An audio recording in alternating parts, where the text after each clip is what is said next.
Everyone. First of all, my brief introduction. I'm Dr. Samina Bilal.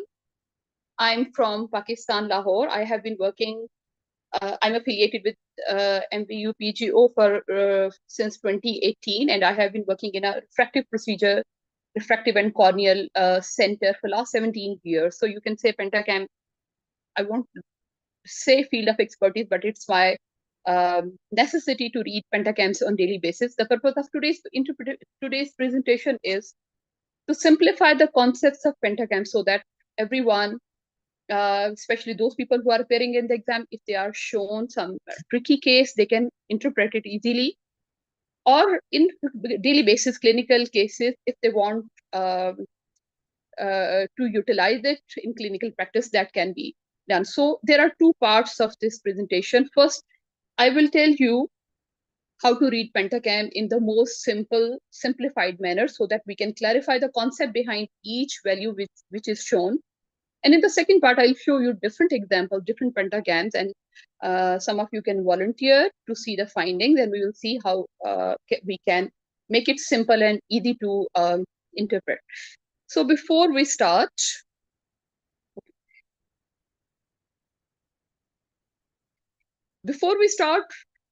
talking about Pentacam, we must know the difference between topography and tomography. Topography is basically is basically mapping of anterior surface of the cornea by using placido disc reflection. So you just use reflection and read the rings to study the anterior surface of the cornea. If the rings are widely separated, that means the cornea is flat. And if they are very close together, that means cornea is steep. Obscan, atlas, all these are basically form of topography. So you can say obscan basically reads only the anterior surface of the cornea. But we know that most of the problems in cornea arise from the posterior surface as well. So tomography is basically 3D imaging of the cornea, where a shine plug imaging with the help of a 360-degree camera, several cross sections of the cornea are taken. So in fact, you are studying the 3D model of the cornea, anterior wall, posterior wall, as well as the Peachimetry. So Pentacam, Galili, and Sirius, these are forms of tomography.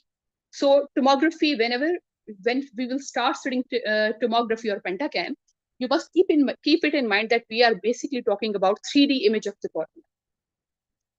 So what are the uses? It's no more restricted to just the refractive procedures, but of course, assessment of refractive procedures is incomplete without Pentacam. We can treat astigmatism in corneal surgery, or after keratoplasty, you can see which are the steep curvatures, and you can take off the stitches from there. Or if you are planning any kind of relaxing incisions, you can, or applying of sutures to tighten up a flat curvature, you can take help with the help of Pentacam. Of course, you can detect ectasia like keratoconus, pellucid marginal degeneration, very important post-LASIK ectasia. However, I must emphasize that simply reading Pentacam doesn't really solve our problems. We must keep in mind the clinical scenario as well. So significance of conjunctival and corneal lesions like pterygium and Salmon nodule, you want to see how much astigmatism they are causing. Is it because of that lesion, or is it because of something else? It guides the suture removal and placement of corneal relaxation. We already said that, and assessment of suitability for toric and multifocal IOLs. Okay. So I will skip this. I'll go directly to the picture. Let me minimize this part. Okay, so interpretation of Pentacam. First, you must understand what we are looking at. Basically, each Pentacam has two parts. You can see one is numerical part and other is map form. We have to read both of them. But before you want to find out any abnormality, you must know the basic principle. Basic principle is that any area which shows warm colors, be it in this curvature scan or in Peachimetry scan, I will tell in detail later on. If you see warm color, that means some abnormality. So this map has four parts. This is axial curvature scan. This is Peachimetry scan. You can see These are elevation maps. This is anterior surface of the cornea, and this is the posterior surface of the cornea. So if you see in this curvature map, you see any warm color, that means it is steep area. However, you must compare it with this color code. Sometimes if this is warm color and it is showing, and machine has been set at 42, that is not significant, but usually the rule is that warm color mean steep cornea and cool colors mean flat cornea. Similarly, when we come to the pachymetry, warm color means thin cornea. Warmth melts the thing, so thins it out. So warm color means thin cornea, and solid colors means normal thick cornea. Also, you must understand that normal cornea, it's not a perfect sphere, it's slightly spherical. And also the dioptric power of the cornea progressively, cornea progressively flattens from center to the periphery, except for those disorders like keratoconus, where we find the steepening in the mid-peripheral region, but normal cornea, that flattens from center to the periphery. So when we will discuss about superior inferior disparity, you must keep it in mind that normal cornea, how it acts. In addition to that, we must know that nasal cornea is slightly flat compared to the temporal cornea. Okay, so these are the basic principles we have to see. So now let's start to read that. I would say, first of all, whenever you're shown a pentacam, you have to make sure that you are looking at a reliable pentacam. For that, look at this QS. You can basically, this is while we are taking the scan. This QS can be okay. It can show us data points. This will be written here, or fixed. If it is written anything other than okay, that means your scan is not reliable and you need to retake. So when you are interpreting it in exam, if this QS is okay, that means your scan is reliable. Also, another thing, our cornea is 11 to 12 millimeter in size. Pentacam should project up till 8 to 9 millimeter. You can see here, it's written 9 millimeters. So basically, significant area is 9 millimeters. Out of that, central 4 to 5 millimeter is more significant. So you check QS. Next is QVAL. This basically shows the shape of the cornea. So normal value is minus 0.26. If this value becomes more negative, that means the cornea, it either has keratoconus or this has been treated for hyperopic correction. Because when we do hyperopic correction, we try to steepen it up.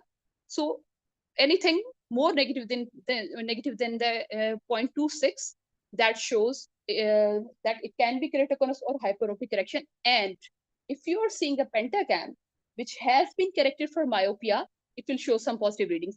However, in the exam, I would say you just stick to QS. If you forget about QVAL, no issues at all. Okay. So next thing, you start reading the numerical values. Here, this part, this is very important. K1 is the flatter curvature and K2 is steeper one. These values in front of it are the radius of curvature of that meridian. So obviously, if it is flat curvature, its radius will be large. If it is steep, it will be small. So I usually do not look at this area. So you stick to this part. K1, flatter curvature. K2 is steeper one. And K mean, M is K mean, overall average K readings of that. So can someone tell me what are the normal readings which we consider normal K value? Anyone?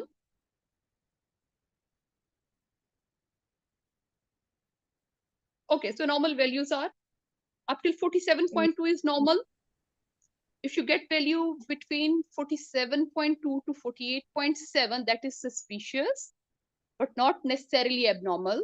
And more than 48.7 is keratoconus or ectatic cornea. Okay. So the next thing you look at is astigmatism. Here you have to look at two things. This is astigmatism, this is its axis. If your astigmatism is more than 2.5, that means there is some problem in it. Another thing you have to notice is you have subjective refraction with you. The difference between subjective refraction and this astigmatism here is more than one diopter. That means it is significant. Similarly, axis of the astigmatism, it should not be more than, the difference should not be more than 10 degrees.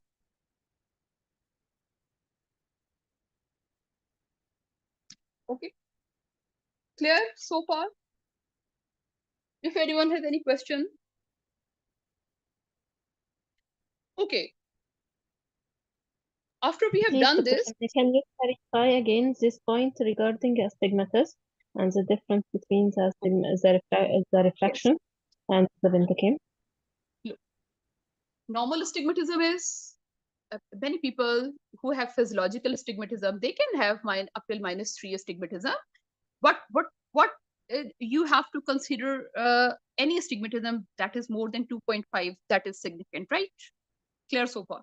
However, you are doing refraction and the person gets astigmatism of 1.50, but this shows astigmatism of 3.50.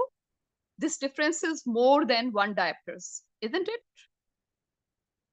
So that is significant. You have to see it carefully. Okay.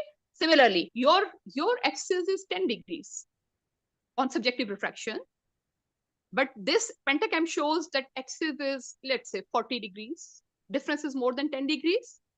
You will consider it significant. You will tackle it with suspicion. Okay. So does this mean that is the rest is lenticular astigmatism? The difference between both? Difference between your subjective refraction and the one you get on Pentacam. Difference should not be more than 1 diopter, because we are reading corneal astigmatism. There is a possibility the person may be getting that astigmatism from elsewhere, like from the inner systems, from the lens, but you have to evaluate it. I'm not saying it's necessarily wrong, but I'm just saying you have to evaluate it carefully. Okay? Yeah. Okay. So after we are done with that, now just looking at this part is not enough. Now you go to this area to analyze the K reading. You will read two things. One, you see on the first go, immediately you need these data lines. You notice if it is regular astigmatism or irregular. In regular astigmatism, this is one meridian, this is other K reading. So both are 90 degrees apart. You see that this is regular astigmatism, but sometimes you may get this line, like they are 90 degree apart, but these data lines, one data line, second data line, they may be skewed. If they are skewed more than 22 degree, I mean, one line is here, other is here, other is here. If they are skewed, that shows this is irregular astigmatism. This can be irregular astigmatism. Is this point clear?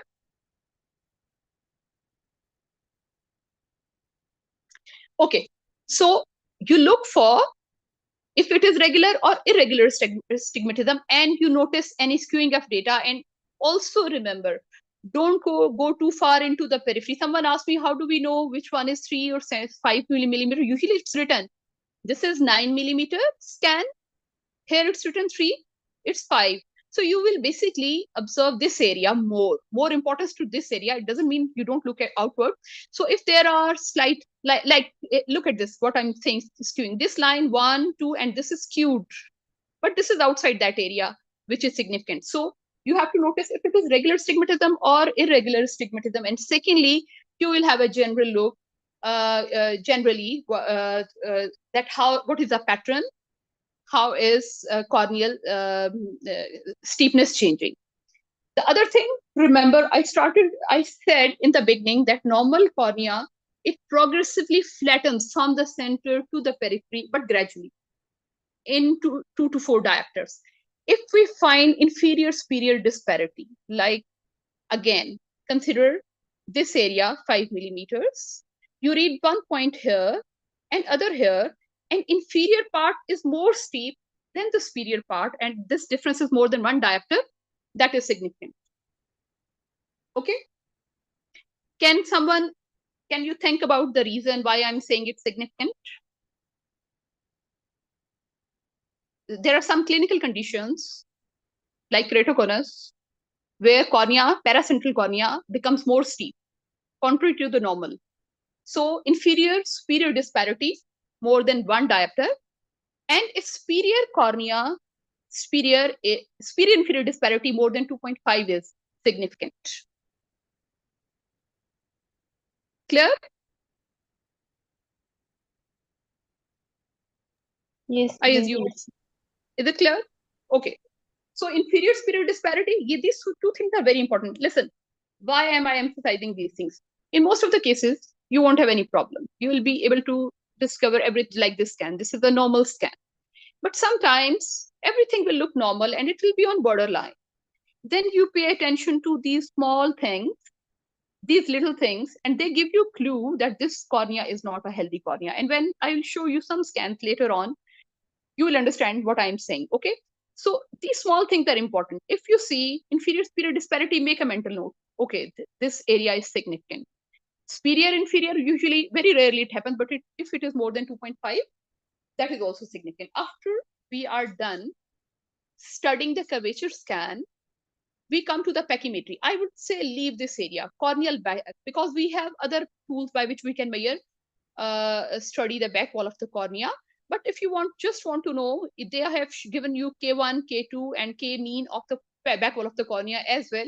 But clinically, I don't find any significance of this except for astigmatism. Just note back wall astigmatism arising from the back wall. In this case, it is 0.5 diopters. Okay, so just note down how much astigmatism is arising from the back wall, and then we will correlate it with other findings in rest of the scan. So once you have read that, now we are moving to the pachymetry. First, again, look at this area. If you see any warm color, make a mental note. Look into that area, you will find that this is thin area. Okay, just have a look generally, and then we move here because this is more detailed analysis of pachymetry. So in cornea, three important points. This Pentacam studies the pachymetry at three important points. One is at the pupillary center. Second is pupil at the apex, thickness at the apex. And third is the thinnest point. Sometimes thinnest point can be at the apex. It can be at the center. All 3 points can be at the same point. But in an abnormal cornea, they may be at different points. Okay. So pupil center, pupil apex, and pupil thinnest pupil. So the important thing to note down is what is the difference between pachymetry at the apex and at the thinnest location. If the difference is more than 10 microns, that is significant. Okay. Another very important thing, you will find it very once when everything looks normal and you're not clear if it is abnormal cornea or not. The next parameter which I'm going to tell you, that is very important and that can come very handy. If you see this pachymetry, they have written X and Y. This is basically position of that point where pachymetry has been done. X is on the X coordinate and Y vertical coordinate. So look at the thinnest location, its location Y coordinate. This should not be less than minus 0.50 on the Y coordinate. What does it mean? In vertical axis, normal cornea slightly below, it can be slightly below 0 point, but if it is more than 0.50 down, that means thinnest cornea is displaced inferior. That is significant. Okay. Any questions so far?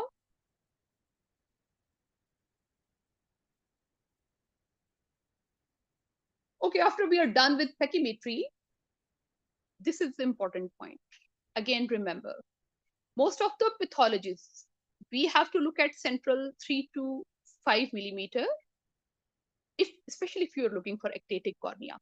Now, this is elevation scan front. This is the lower one is elevation map of the back wall of the cornea. Now, first, you can see different values. Somewhere it's plus, at some places it's minus. What is it? Now, imagine I said Pentacam is basically 3D model of the eye.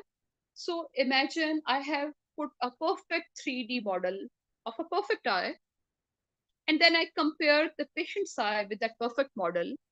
Any area above that perfect reference range will be elevation and will show as plus value, and any area below that, that will be area of depression and it will show in minus value. Okay, so plus mean elevation, minus mean depression. Since cornea is curved at the periphery and it's flatter in the periphery, so we do not give much importance to the peripheral area, but we do look in the center, both in anterior and the posterior wall of the cornea. So now you have to, now again, for next question is how much elevation is important. Does anyone remember how much is important in the anterior wall? How much In the elevation is anterior considered? plus 17 and plus 7, and posterior plus 20 is more. If it is more than that, it's Is abnormal. In anterior, less than 12 is normal. okay. 13 to 15 is suspicious. Okay. And more than 15 is abnormal. Okay. Okay. And in the posterior wall, values are slightly higher. Less than 17 are normal. 18 to 20 abnormal, and more than 20 is abnormal. Okay. So you're right. Okay. Okay. Okay. Another thing you have to notice, if the difference between anterior, let's say your readings are in the normal range, but the difference in anterior and posterior wall is more than 10 points, that means there is also some problem. Above, I get plus, let's say, 10, and below I get something more, it's 21, 22, difference is more than 10 points. So that is also significant. So elevations and depression, stay at the central area and keep it in mental, make a mental note that these areas of elevation are basically ectasia. So if you read this part of the scan, you may be able to get, most of the time, 90% of the time, you are able to reach some diagnosis. You're able to tell that this is normal cornea or ectatic cornea, but sometimes you don't find any problem here, just few abnormalities. So do not comment that this is a normal cornea till you have seen the next scan. So should we move to the next one? Bad scan, which is like very scary. Everyone keeps saying that they have problem in that. Okay, so I'm going to the next. Okay. So first, you have read the first part paper. Most of the time, you will be able to make some diagnosis, but you must read this part. This sometimes in first paper, first print is absolutely normal, and you find some abnormalities over here. So it's very important, very crucial that you understand what is it. So again, first see what is it. There are two parts again. This part, this is bad scan is basically Bellin-Ambrosio enhanced ectasia scan. So what is it basically? It presents patient's data compared to an ideal situation, ideal sphere, 3D model. So in other words, you can say these are elevation points. First, this is anterior wall, this is back wall. This is one scan, this is enhanced ectasia scan, and this is the final scan. Okay. The same color, look for the warm colors, not in the periphery, in the middle. If you find some problems here, you will be able to say, okay, this has abnormality, ectatic tendency, because it's measuring elevations. Sometimes you may find this part normal, but you will find some abnormalities here because this is enhanced, and I'll explain in a while why is it called enhanced. That, and finally you look at this. This is the final. The machine has finally taken into account everything and given the final input. So most reliable is this, but if you find some red points in this area, that means this cornea has some abnormality. Now let me explain what is this. So basically, this is an elevation scan. So we basically compare patient's elevation data with an ideal sphere. You can explain it this way, that I make a 3D model of a contact lens or sphere. We call it best fit sphere. And everyone who is sitting here in my room or in my classroom, I put that in those eyes, and it fits perfectly on every eye with small variation. Now I put it on my eye and it's not fitting. I take the data from my eye and plot it on that best fit sphere and see what is the variation, where is the problem because of which this best fit sphere is not fitting on my eye. So any area which is different from that best fit sphere, that will be shown here. Anterior wall abnormalities here, posterior wall abnormalities here. Okay, so these are basically, so you can say this is analysis of the previous. Don't confuse it with the previous one. Previous one, elevation, back, front and back wall, they were just patient's data. Now we are comparing it with an ideal population-based database, and we are comparing the patient's data, and then we are plotting over here. So first here, if you find any problem here, okay, look at this part. Many abnormalities which will be missed here, they will be manifest over here. And then finally, you look at this area. So it has given some values. I usually just see if there are red areas, that means they are abnormal, and you can read the readings from here. Any question here? Because it's very important. Anyone who thinks that there is some confusion in this part?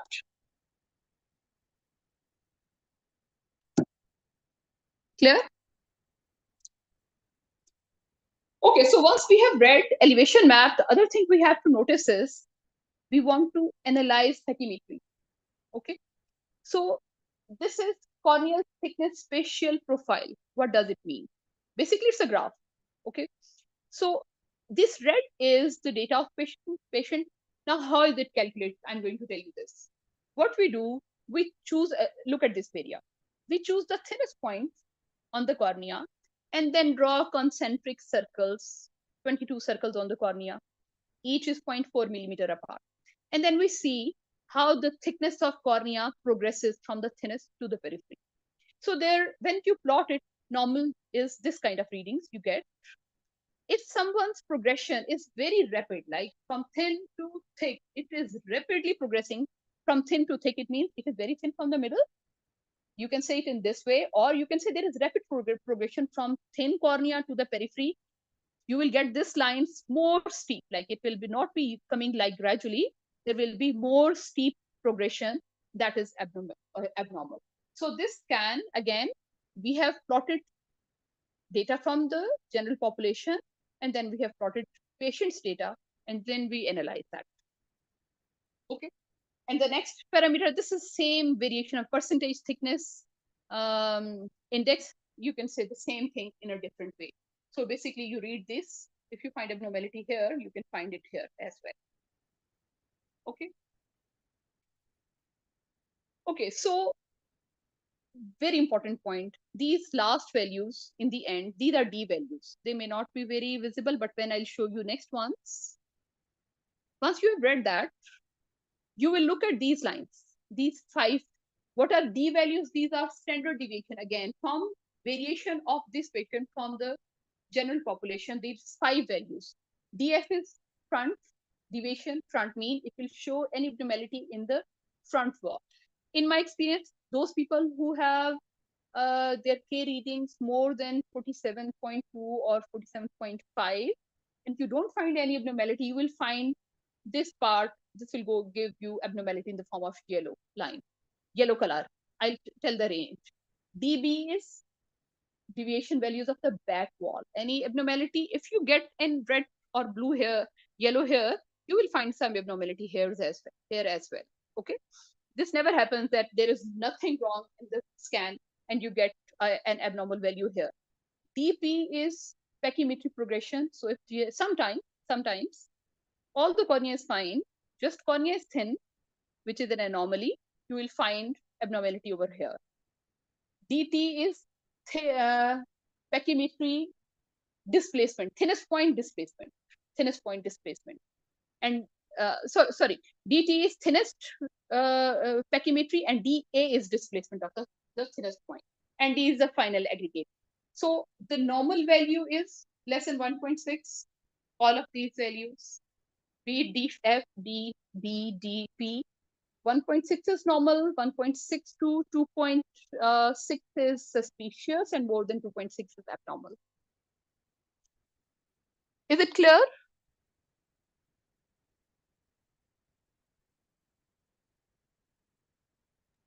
Yes, ma'am. Any questions so far? Ma'am, this 1.6 is for the capital D at the end, that value should be less than 1.6, or individual also the same range, ma'am? For everyone. I told you. Oh. Look, I told you. Yes, ma'am. Anyway, you find if it is less than 1.6, it's perfectly normal. Okay. Sometimes you will find readings between 1.6 to 2.6. They may not be abnormal, but you will find some anomaly. Like I said, if cornea is thin, you will find that it is giving more the D thickness pachymetry DT is giving some yellow lines. It will be more than 1.6. If you look at the pachymetry scan, you will see there is some abnormality over here. Okay, so these are not random. Similarly, if someone you get DA, if you go to that BAT scan and told you to look at the Y coordinate, you will find that that will be more than 0.5. So these every value 1.6 to 2.6 will be suspicious. More than 2.6 is abnormal. Okay. Thank you. Thank you. Okay, so usually just for advanced learning, if you want, you can, if you are able to read up till here, I think you can confidently detect any problems. But there are few things. This is bad 3. So just those who want to understand it at higher level, I will just briefly tell that if you want to read it more like elaborate, so these are further elaborate scans, because Pentacam is a never ending, like each time you open something, you find a new finding and you start reading that. So this bad 3 is just for advanced reading, but what is basically it is showing? It has few additional values which sometimes come handy. It is giving us K maximum. So you can at least notice you didn't find K max in the previous scan. So you can look at K max from here. Secondly, you can find the thinnest location here, but elevation at front and back wall elevation here, this thing. F elevation, the mean thinnest. So this is front elevation at the thinnest point of the cornea. And this is back elevation at the thinnest point of the cornea. So you can you're further refining it. Then one important thing I would like to tell you, if there is, where is ART max? Here is ART max value. Just remember, if this value is less than 412, this is abnormal. So if you want, I can elaborate. What is it? ART max. This ART max, basically, this is ambrosial relational thickness. So sometimes in some of the scans, you will find that everything is normal, but these areas, they show some problem. Okay. So ART max is basically, we choose the thinnest pachymetry as shown here, 577 millimeters, and take its ratio with PPI. Now, this is another thing. This PPI, pachymetry progression index. And whatever value comes, that should not be less than 412. You will notice, just remember this much. When you notice ART max in keratoconus, that will be like sometimes it's 60, 70. Less than 412 is abnormal. Okay, so pachymetry progression index, this is very interesting. If you are able to understand, in this corneal spatial thickness, we made concentric rings on the cornea, right? In this case, is what we do, we choose the thinnest cornea, and then we draw meridians, all 360 degrees, like 10 degree, 20 degree, 30 degree, everywhere. And on each meridian, we read how the corneal thickness is progressing from thin to the thick. So if you getting my point, in this corneal spatial thickness, we drew concentric rings. But here we are being more concise, more elaborate. We draw meridians and read the progression of thickness. And then we study that which meridian showed maximum progression. That will be called PPI max, written here. Which meridian showed minimum progression? Ye PPI minimum, and then there is average. There are values, I have written them in the presentation. You can memorize that. But basically, remember 2 things. You can see K max from here, number 1. Number 2, you can notice ART max here. If it is less than 412, you should say that this is okay. So I will summarize. Whenever Pentacam comes in front of you, number 1, don't get intimidated. Number 1 thing, notice if it is reliable scan, look at QS value. You can forget about QL, just QS, it should be okay. After that, just look at any warm colors. Make a mental note that these warm colors mean some abnormality. In the curvature scan, it means it is more steep, and when you will actually look at that area, you will see steep area. Now remember, you are trying to study ectasia, detect ectasia. So if you are just removing the stitch, then this much information is okay. So if you're suspecting ectasia along with steep curvature, there should be thinning of the cornea. So look at the pachymetry scan. Usually the steepest area will have some thinning, and you will see, note down that is it thin or not. Okay. After that, start reading this area. Remember the figure, you will know. Notice the stigmatism. Don't forget to mention that stigmatism is this much. If it is more than 2.5 diopter, do mention that this is significant. You can mention stigmatism arising from the posterior wall and then come to this area, pachymetry area. Do mention these three values, okay?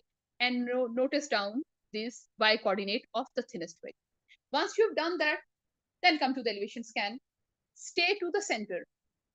If you stay in the 3 to 5 areas, basically you are looking for ectatic disorders, and look for elevation plus values mean elevation, minus mean depression. So look for significant elevation and depression. Do comment what you are saying and then confirm it with the next scan. If you find any abnormality here, okay. If it is normal, look at this. This is enhanced. Basically, we have refined the reference plane more. And if you find, do mention that you're finding some, this is anterior, this is back. Both are important, but back walls are very important. They're most easily missed. And final display will be here because it is taking average of all these. And when you will find anything red here, you will find problems here as well. Okay.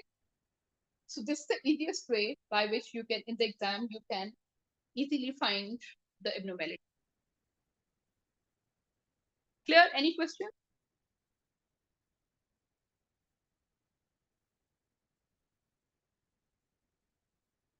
If it's clear, then I'll show you different pentacams, and I'll ask some of you to attempt these and try to find out the problems. Anyone?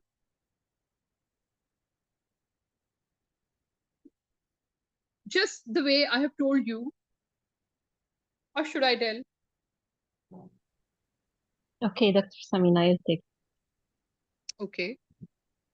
Okay. So Heba? I cannot, yes, I cannot find the Q value. Okay, that is normal. Okay. Okay. Okay. And the K1 and K2 is 40.2 and 44.7. It is within normal.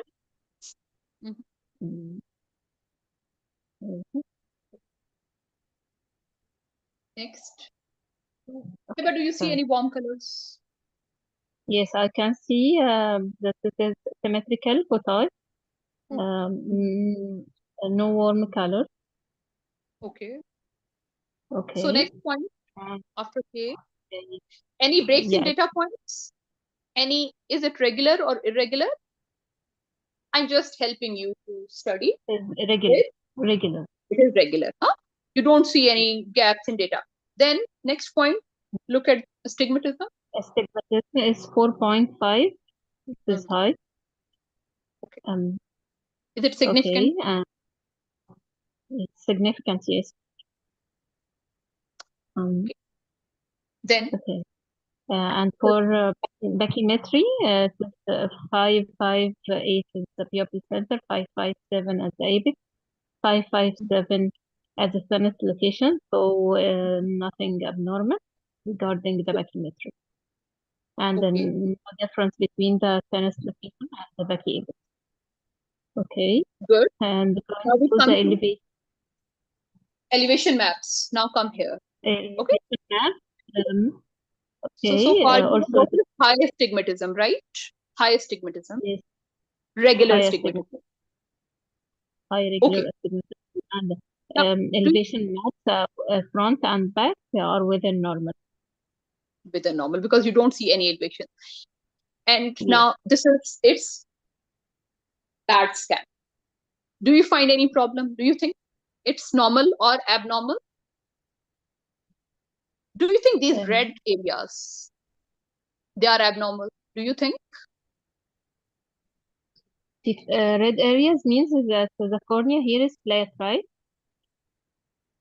cornea, Because it's yeah, anomalous. because But I told yes, you, in the, we are it supposed means to look that at the cornea center. at these locations are below the best fit sphere. So it means that the cornea here is flat, right? Mhm. And on this area, you don't find any problem in this scan, right? No, Because this no. patient has high astigmatism, 4.50. His cornea is curved, right? So these peripheral areas we have to ignore. We expect that its shape will be like this. Do you find any ectasia in the center part? No. So if high astigmatism, what is we expecting? We are suspecting keratoconus, which you don't find here. So this is, and then you further confirm it with these D values. You would, without even reading, there is no change in color. So you can say these are normal. So this is just a case of high myopia. This is a simple case of high myopia, but sometimes this scan may look scary. Okay.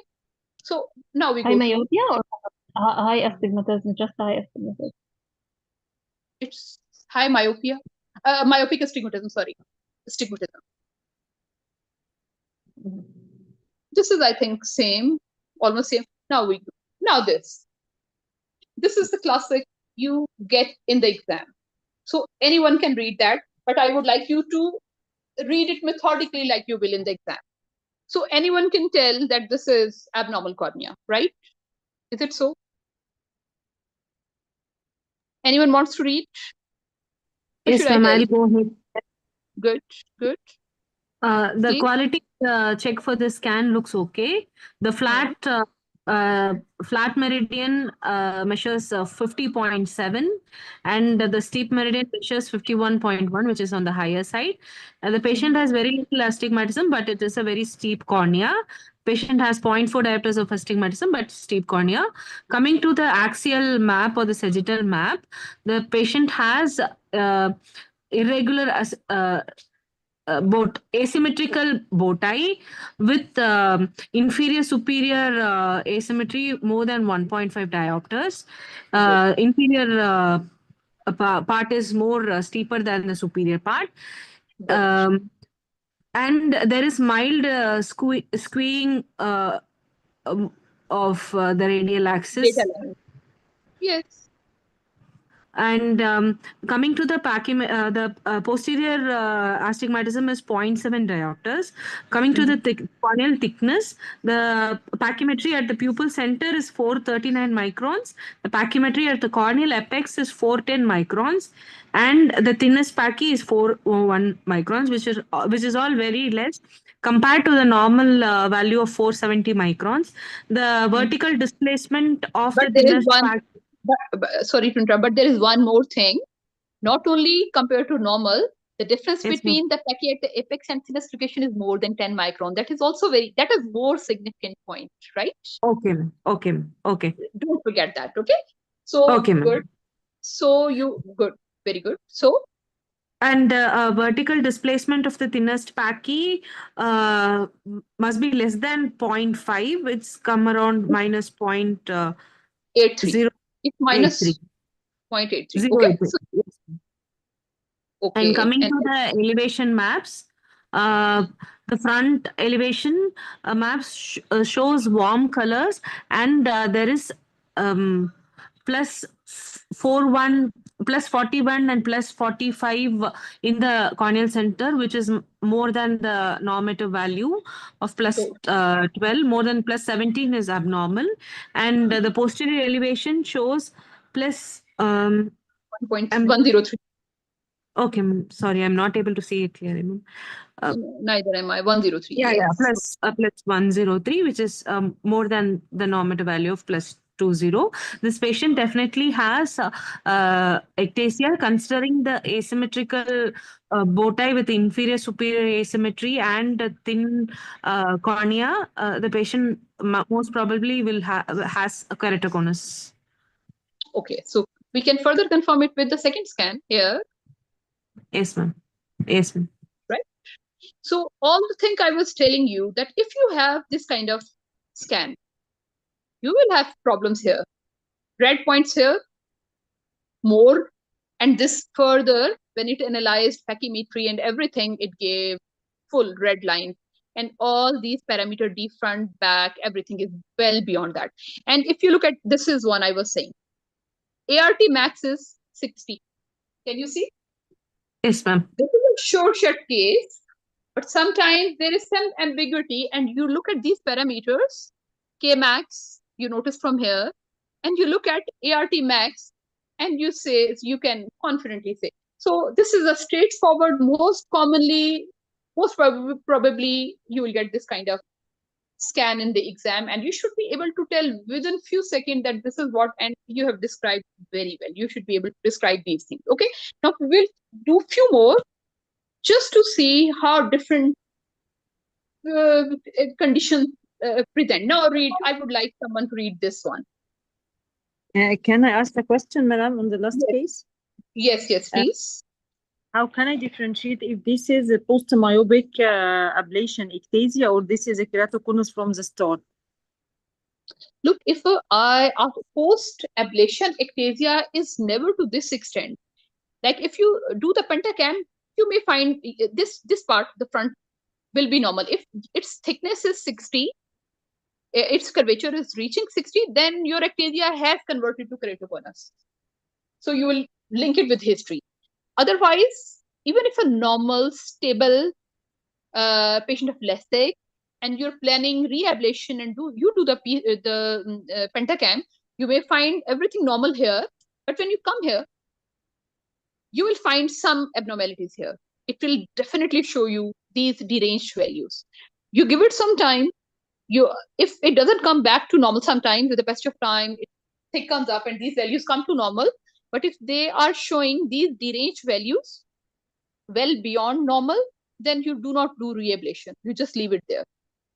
So you always link it with history. Either you have done, let's say, in a keratoconus suspect, or you have done created keratoconus in that eye. Okay. Now this one. Look, this is not a straightforward case. In a way, like keratoconus or a normal scan, you'll find some abnormality. But as long as you read it, keeping in mind the parameters I have shown you, just told you, you'll be able to read all these. So it's not tricky. So let's start. Anyone who was reading this? Can I answer this? Yes, sure. Okay. This Pentacam is reliable because the QS value is okay. We have K readings is 38 and 39.2. The K max is 38.6. So I think this is a flat score. Not K max. This is K mean. Don't confuse K max with K mean. K max is on the next page. Okay. This is K mean. Mean average of both two. Okay. Stigmatism is 1.1. I think this is aphonia. The difference between the anterior and superior stiffening is about 2.5 milli. Before that, then, Mariam, before that, if you look at this, you are here, right? Yeah. First thing you have to notice is if it is regular stigmatism or irregular. Okay. Do you think it's regular stigmatism? No. Why not? Because the skewing, I think it's more than 22 degree. So if your examiner asks you, can you point out what is the skewing you are talking about? You will restrict yourself to this area and you will tell that these lines, one is going here, other is here. This is skewing. Okay. The only clue in this patient is these lines. Like you're seeing even here, these are slightly skewed. This one is also here. It should have been here, right? This line should have been here. But these are skewing of data. So this cornea, despite having normal curvature, is giving some signals that this has irregular stigmatism. Okay, now carry on. Okay. By showing the elevation of the front map, I think it's within normal. There are plus Within normal. 1, plus 2. I think Anything so. else you want to notice? Because now this is a case you are thinking that the only thing you are finding is some skewing of data. Anything else you want to see in this scan, which can give you a clear picture, is this area, Peachimetry and Y coordinate. Okay. Let me. Okay. The central corneal thickness is about 503. There is the Peki apex difference is not is less than 10. So this is normal. Even Y coordinate is normal, right? Yes. Even its Y coordinate location of thinnest location, even that is normal. So before commenting that this is a normal or abnormal, what would you do? You will read the next scan. Okay. This is now. What do you see here? This is anterior wall, back wall, basic reference, enhanced, and this. Do you find any problem here? Just point out the abnormality. Yes, there is abnormality in the back elevation, I think, of the Belen Ambrosio. Yes, the central milli. This is anterior wall. Anterior wall is normal, right? But we look at the back walls and we find these elevations. This is elevation map, right? So these areas, yellow, they are showing some abnormality, but they are not conclusive. And this scan, third, is normal. Okay, so you can't ignore this. You read this area. So what are the things you are finding? Peachimetry D thickness is 2.17. Right, it's borderline. Yes, it's displacement. The curve is okay. The curve at 2, 4, and 6 is okay. Look, Mariam, okay, all these are borderline, right? They're not helping me to make any conclusive decision, except that I'm noticing back wall elevation, and I'm saying that, okay, this may be a case of form frustic reticulus. I told you here comes the significance of this bad 3. Now you look at this area, it will give you K max for 3.5. It's normal. Thinnest cornea is 472. This can be normal. But when you look at this ART max, which is basically ratio of thinnest cornea divided by Peachimetry progression index. So that is 284. And what did I tell you? It should not be less than 412. So anywhere where there is ectatic tendency, you will find this feature slightly deranged. Okay? Okay. And what about this? This is also, there is slight steepening of this curvature, but still it's not abnormal. So I'm going to show you the pentacam of the other eye of the same patient. Okay, so now look at this. Just tell the abnormality. Okay. So in this case, you just find, again, K readings are normal. K mean is normal. I don't find anything. Slight warm color, but not really. This 46.2, this is borderline, still normal. Now I look at this, I find cornea is thin in the same area where there is more steepening. Now I look at this scan, right? Peachimetry. Now Peachimetry, thinnest, and that the difference is not much.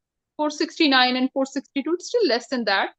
But when I look at, this is thinnest cornea. When I look at its Y coordinate, it is less than 0.50. It's inferiorly displaced. This is one of the positive finding, in addition to thin cornea and some skewing of the data line, right? Almost similar to the previous one, but I found one more abnormality. Like after some time, the other cornea will also become like this. Now look at this. Now this scan. Yeah. If we had restricted ourselves to here, we would have said that, okay, this is maybe normal cornea, or it can be. But when you look at this, you can clearly say you are seeing lots of abnormalities This is front wall. Front wall is still normal, but we are still starting to get some abnormalities here, right? But this is back wall. These red areas, enhanced scan, further showed.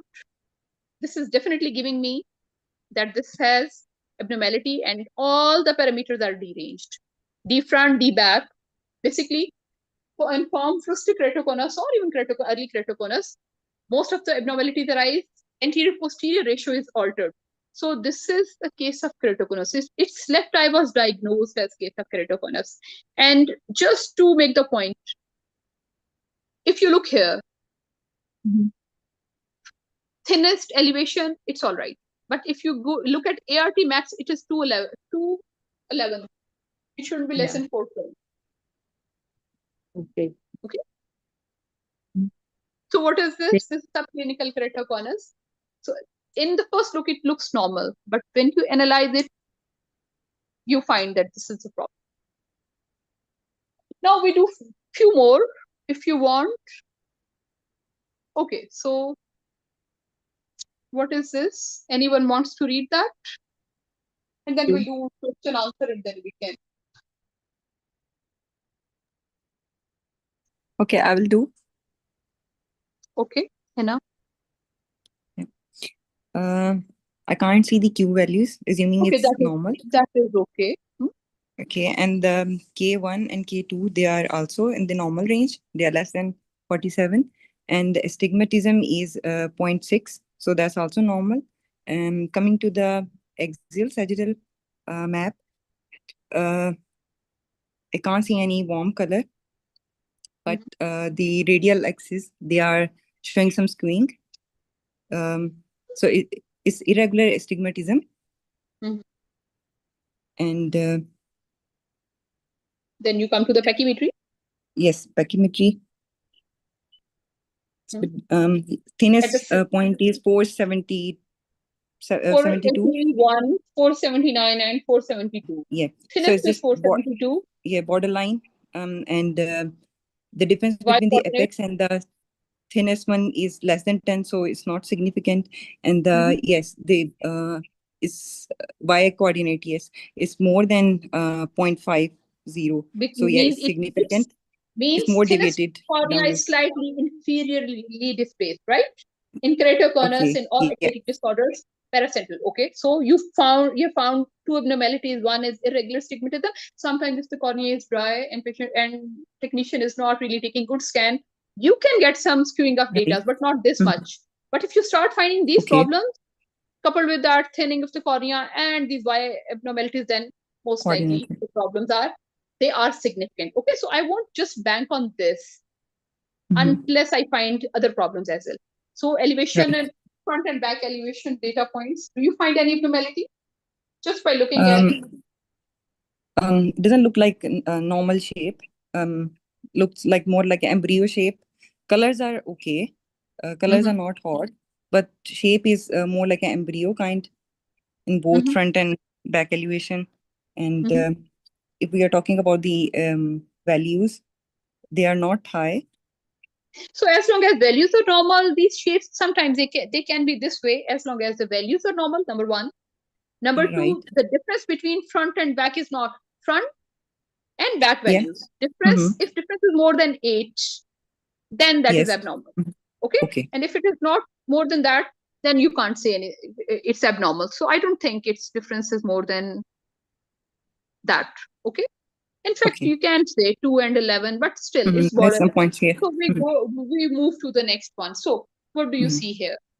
And always remember, this is front wall, this is back wall. This is basic level, this is enhanced, and this is the final. So do you find, just point out the abnormalities. In the first step of enhance, we can see some thinning in the posterior wall. Let me interrupt you. This is not thickness. This is not thickness scan. This is elevation map. This is elevation map. We have studied elevation here. So this part is studying elevation, and this part is studying thickness. Okay. So you are seeing elevated. Elevated. We can see the elevated area in the posterior surface of the cornea. In the first step of enhancement, but in the final, we can there is nothing abnormal is normal. And when we come The D on value. these values, yeah, they are less than ART max is less than 412. So that is significant. And K max is normal, is 43. So that is one thing which is suspicious. 280, 264, 284, yeah, 284. It's not very, I don't usually take this much into account, but I'm just saying, now look, if I have just shown you this, you Yeah. are saying, this is very important point.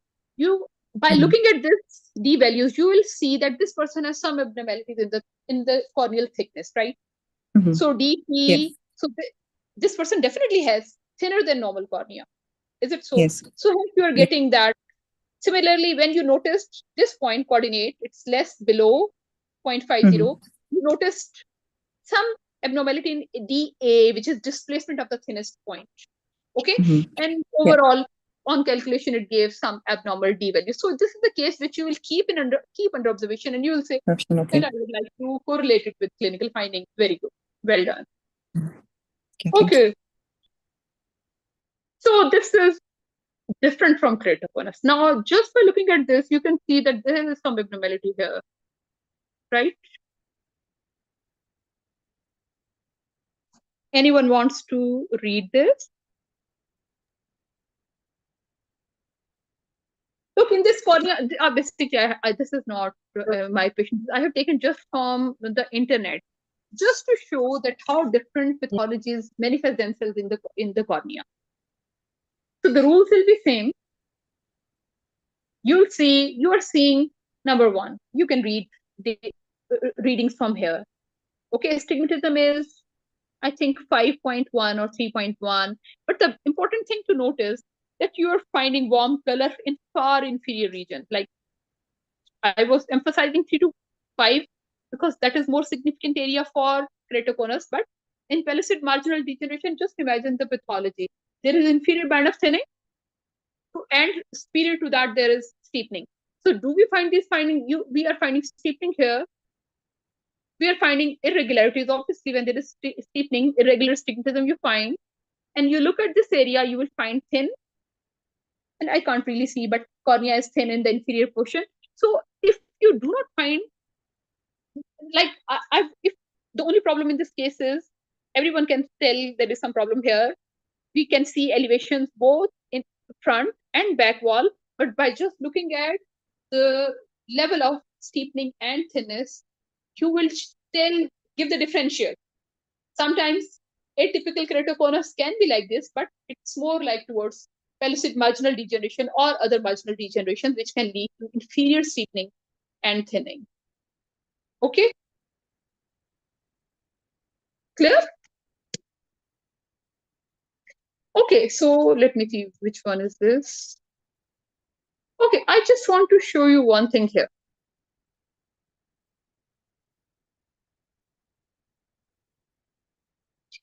Does anyone want to read this?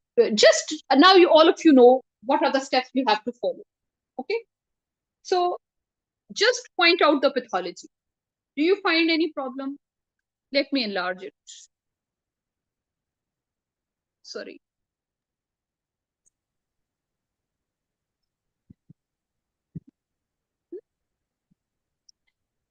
One thing you must remember, this is very important. This is, in fact, a normal case. And I did surface ablation of this patient, and I will tell you the reason. When you start reading warm colors, okay, you start reading the K values and you see that its K values are quite high.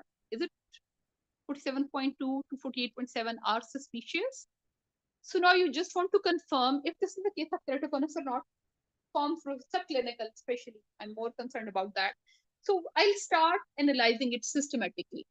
I will look at this area and I'll see this is K mean. So I will just have a look. K maximum is 48.1. This is going towards abnormal side, right? This map shows it's giving some irregularity, but not exactly, because this skewing is not more than 22 degrees. So, but I'll keep it in mind that this can be because of surface abnormalities, dry eyes, or it can be significant. Astigmatism is normal. let's say we compare with the subjective refraction and difference is not more, then we move to the next point. We look at the Peachimetry, that is perfectly normal. So with 48.1 curvature, sorry, one more thing I need to see. Here, when you find abnormal curvature, there comes the significance of inferior-superior disparity. We said that normal cornea, this becomes progressively flattened from the center to the periphery, right? In ectatic disorders, pathology is reversed. Inferior cornea becomes more steep. So I study inferior-superior disparity. I find that superior cornea is more, it's more like superior-inferior disparity. Inferior cornea is flatter compared to the superior one, as it should be normally. This is a clue that this is normal cornea, probably normal cornea, right? Getting my point? The initial I said that in addition to regular or irregular stigmatism, when you start having some problem, like if you find a case like this where you're not sure that these curvatures are normal or not, you start reading them in depth. You see that here the curvature is quite high, but there is no inferior-superior disparity.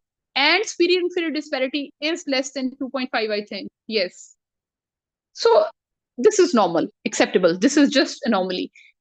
Then if it is corneal thickness is perfectly fine. But I further want to analyze K max is 48.3. Again, this is giving me some pause. Thinnest location, but its Y coordinate is absolutely normal.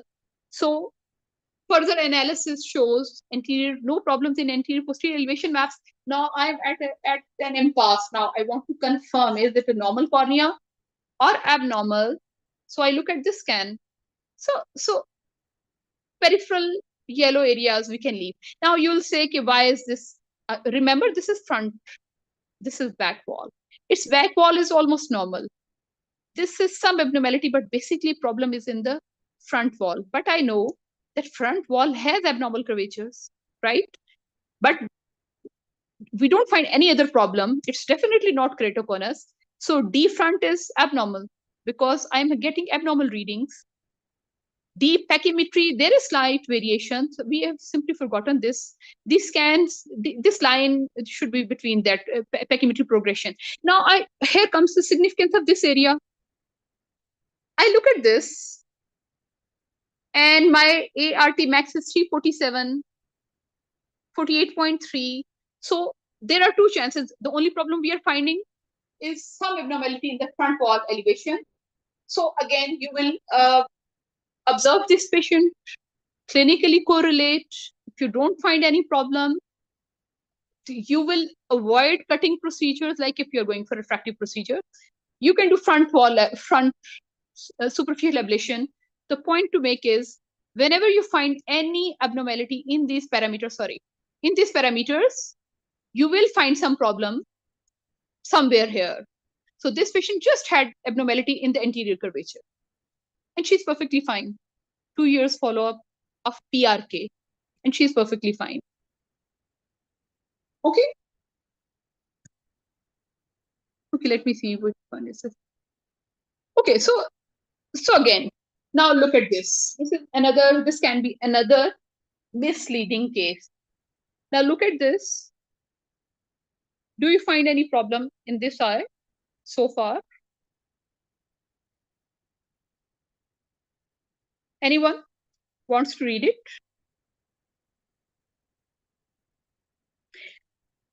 Okay, so let me tell you, because we are already, we have studied enough. So just to summarize, because I just want to show, if this is shown in the exam, first step, you look at QS, which is okay. You look for warm colors, not really any warm color, and you then start reading this part. You find K1, K2. K1 is flatter, K2 is steeper, 47.7, which is more to our liking, which is in suspicious range. Astigmatism is 1.9. Okay, then I noticed just in the back wall, I just noticed astigmatism that is 4.4 diopters, and then I come here. Is it regular or irregular astigmatism? It shows some skewing of data lines here, right? So I make a mental note that there is some skewing of data. This is 48. this is abnormal, this is reaching to that area. So I further want to analyze. So now I want to see inferior superior disparity.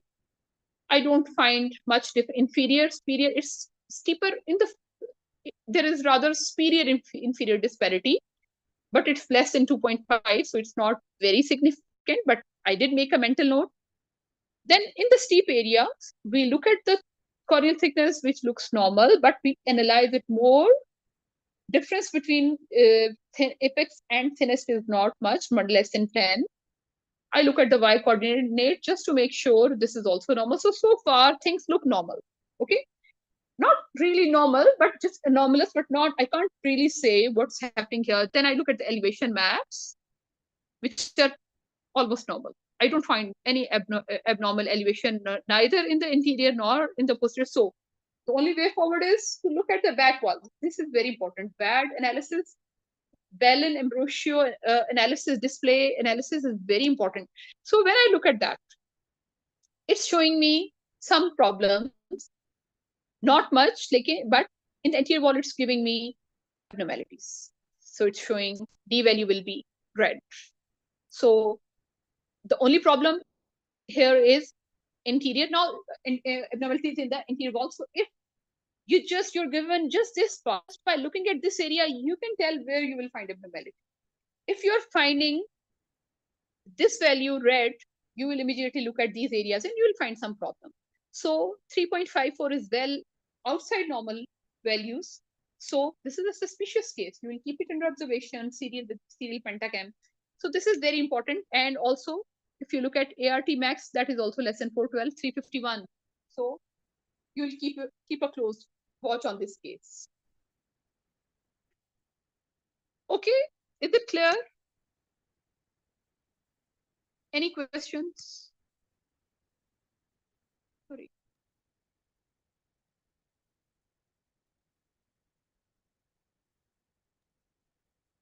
Ma'am? Yes. Ma'am, if we were to keep a patient under observation for formiferous keratoconus, how often do we do Pentacam? Is it yearly or? It depends on the age of the patient. If a young patient where you expect speedy progression, then 6 months interval for 2 years. Okay. And in later age, you just observe. If it is more in mid 60, then you can do first after 6 months and then after a year. Okay. Any other question?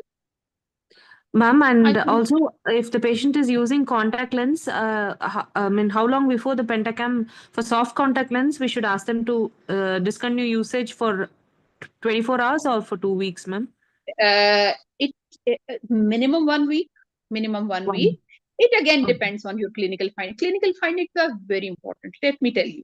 If you find that patient is wearing contact lenses very aggressively, and she or he has taken off contact lenses, but still you're doing refraction and patient is unable to see clearly, or there is some discrepancy in the actual number patient is accepting, and the one you're getting on that, or vision is not correcting, that means there is corneal warpage. If you do Pentacam, you will find abnormalities. So you wait. So minimum is 1 week. It's better. So soft contact lens, 1 week is mandatory. And that too depends how aggressively that person is wearing. Okay. Okay. Any other question? Are you clear? I think now you will be able to read all these things without any problem, right? So I'll share a document. The previous one you can discard because that has some problems, some mistakes. So these are same. We have done almost all of it. I'm just seeing if there is anything new. Okay. Like this is last one. Okay. In this cornea, everything is normal, right? In the exam, you won't have lots of time. No one has time to ask you to give and then read this and that. You should be able to see abnormalities. This class was basically just gave you detailed analysis so that when you're revising, you can just open the document and you can revise what to look at. So you look at that, no warm colors, right? Regular stigmatism. You look at these things, these are also normal. The stigmatism, only positive finding is these thin areas. So it means you need to analyze this area more. Okay, so note down the difference between the apex and that is not less than, probably thinnest cornea is at the apex. Okay, so look at the y coordinate if everything is normal. So you made a mental note that this is just thin cornea, and then you look for elevations, they are normal. Go to the next. You are already expecting that this patient will have some abnormality in D value of Peachimetry, because it has thin cornea. So how is it significant? This is a thin cornea. That's it. You can plan your procedures accordingly or not plan accordingly. But does it has keratoconus? No. Not every warm color is keratoconus or ectasia. You have to imagine the things in 3D form and have to correlate it with your clinical findings. Okay, so that's it from my side. If you have any question, you're most welcome. Before we start our corneal questions, I just wanted to make one presentation so that I can answer all your queries and you can revise. Now I'll send you a document, Sir Kaushik will send you a document that is revised, and I have written all these things I have told you. I have written all those things in that. Do read that and just practice it, and you won't have any problem. Okay. So thank you, madam. And actually, I have also made the video in online in YouTube. I'll share the link also. I'll share this new PDF also. Okay. Thank Okay. you. Okay. Thank you. Okay. Okay. That's Thank you. Good day, everyone.